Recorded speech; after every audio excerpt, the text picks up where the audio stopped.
think how ironic that Whoopi Goldberg and Joy Behar and the rest of the ladies on The View spend their time calling Republicans the conspiracy theorists, but they have been wrong about everything they have said over the last couple of years. The camera cuts to complete silence. No applause, no laughter, not even the sound of cue cards. It's just Whoopi Goldberg, her eyes darting, her lips trembling, holding tightly to the table as if it were the only thing keeping her steady. This time, the pressure isn't coming from a teleprompter. It's coming straight from the courtroom.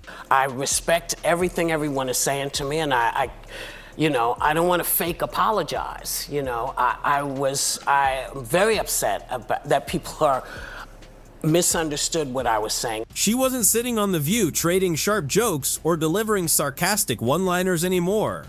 This time, Whoopi Goldberg found herself in the middle of a courtroom battle that had everyone in Hollywood paying attention. And the name behind it? Karoline Leavitt. The young conservative, known for speaking her mind and shaking things up, had taken the dispute beyond television. Instead of letting the back and forth stay on the air, she brought it into the courtroom. What followed quickly grabbed headlines. What began as another heated daytime TV exchange soon turned into a major legal showdown.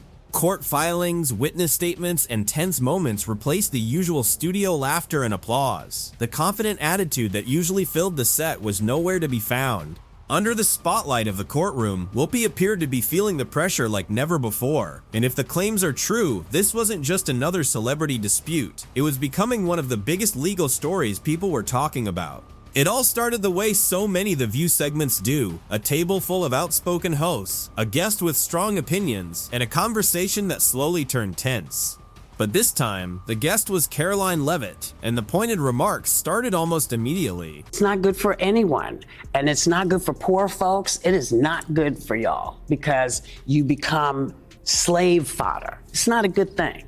It's not good for women because you are now being told and dictated to, and you can't say anything because they, throw you in a jail or whatever. People got very, very, very angry and still are angry. I mean, I'm getting, all of the mail from folks and the very real anger because people feel very differently. It all started when Joy Behar took the first shot, making a sarcastic remark about Karoline Leavitt's rise in politics and suggesting her appearance had more to do with it than her abilities.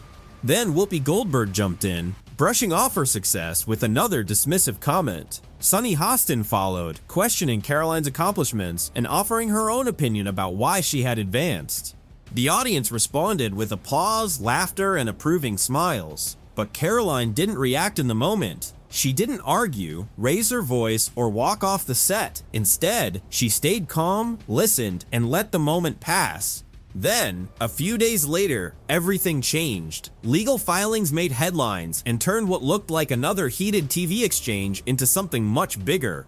The claims included defamation, harm to her reputation, and alleged malicious intent. Suddenly, the spotlight shifted from the studio to the courtroom. What had started as a political clash was now being presented as a legal dispute. This time, the hosts weren't leading the conversation, they were facing one, and there was no commercial break to interrupt it. While many public figures respond to controversy with social media posts or online arguments, Karoline took a different approach. She stayed quiet and focused. Rather than trading insults, she reportedly gathered recordings, clips, and public comments from the broadcast. Every remark, every sarcastic exchange, and every moment she believed was relevant became part of the story she was building.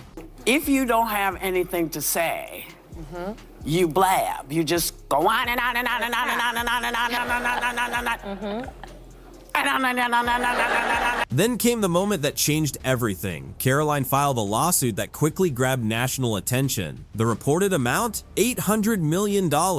It was a figure that immediately sparked headlines and fueled non-stop discussion.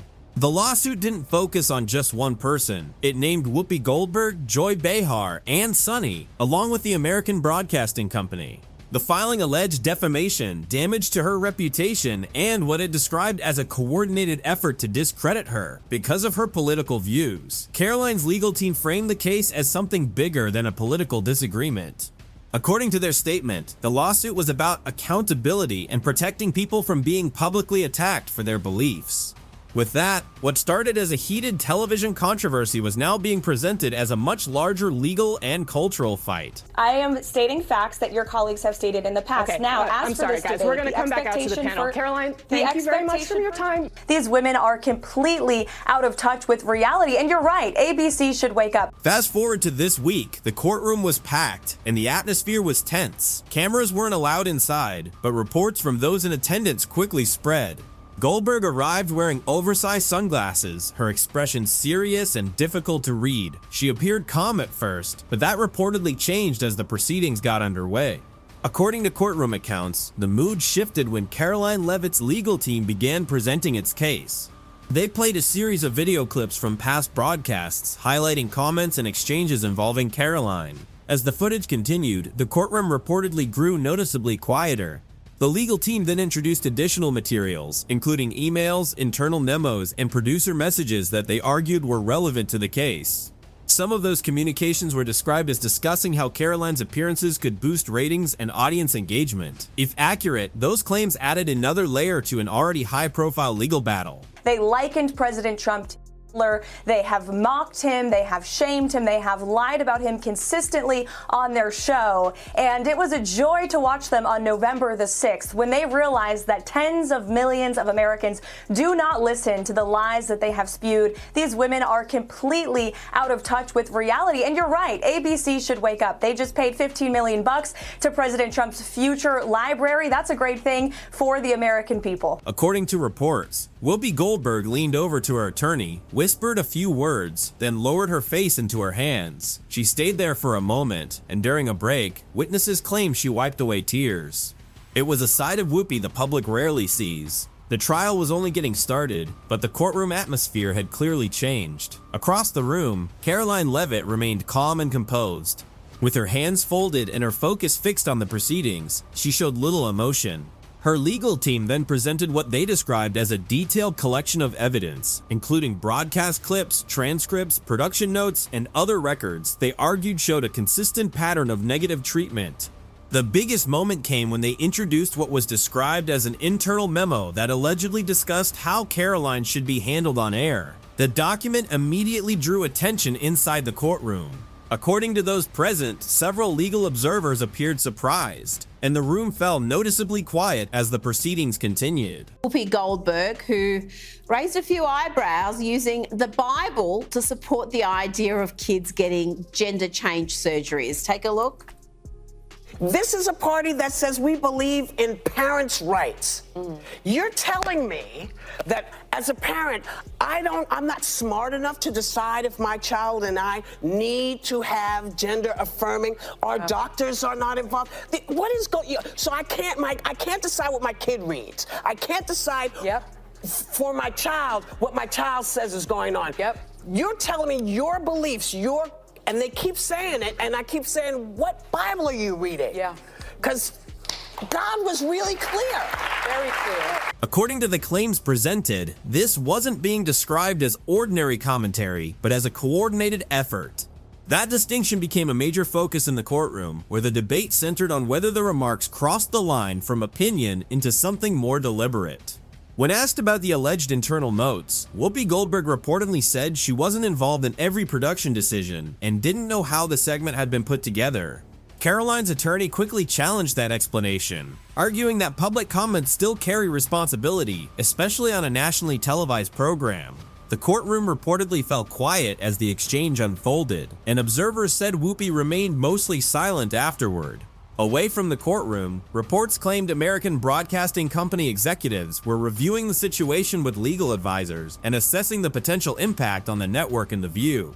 Questions began circulating about the show's future, its reputation, and how the controversy might affect viewers and advertisers. While the network had not publicly addressed many of the reports, the legal battle had already become one of the biggest stories surrounding the program, with its outcome still far from decided. Voters do not agree with these despicable women on The View. They are wildly out of touch with the vast majority of Americans, and frankly, they should seek immediate help. Whoopi Goldberg was once seen as untouchable on daytime TV, but now reports say ABC executives are seriously reviewing their options as the lawsuit brought by Karoline Leavitt continues to make headlines. Legal experts say the case could become a major test of media accountability and how guests are treated on political talk shows. In court, the contrast has been striking. Whoopi has reportedly appeared under pressure, while Leavitt has presented herself as calm, focused, and prepared. Online, the story has exploded. Supporters argue that regardless of politics, guests should not be unfairly targeted for entertainment. Karoline's team has pointed to footage, transcripts, emails, and production notes that they claim show a broader pattern of treatment. If the court ultimately rules in Leavitt's favor, the impact could go far beyond one lawsuit. Networks may face new questions about how segments are framed, how guests are handled, and where the line is drawn between commentary and personal attacks. At this point, the case is no longer just about two public figures. It has become a larger debate about power, accountability, and the future of political television.